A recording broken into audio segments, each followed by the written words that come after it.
Hello viewers, আসসালামু আলাইকুম। আপনাদের আজকে আমি ডিমের রেসিপিটা দেখাবো।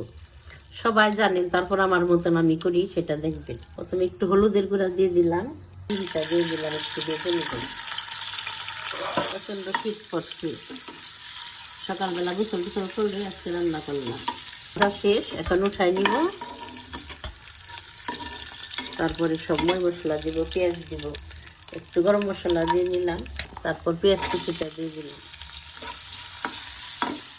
পেঁয়াজের সাথে একটু লবণ দিয়ে দিলাম, দিলে পেঁয়াজটা একটু তাড়াতাড়ি লাল হয়ে যায়। ভেজে একটু লাল করে নিলাম। এখন সব মশলা দিয়ে দিব। আদা রসুন কম, এর জন্য আদা রসুনের বাটির মধ্যে পানি ঢেলে দিয়ে দিলাম।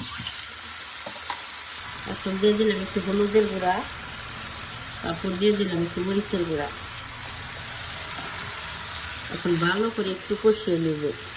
ডিমটা পেঁয়াজের মধ্যে দিয়ে দিলাম। কেউ ঝুল দিয়েও দেয়, এক এক ধরনের রান্নার হাত হলে এক এক রকম।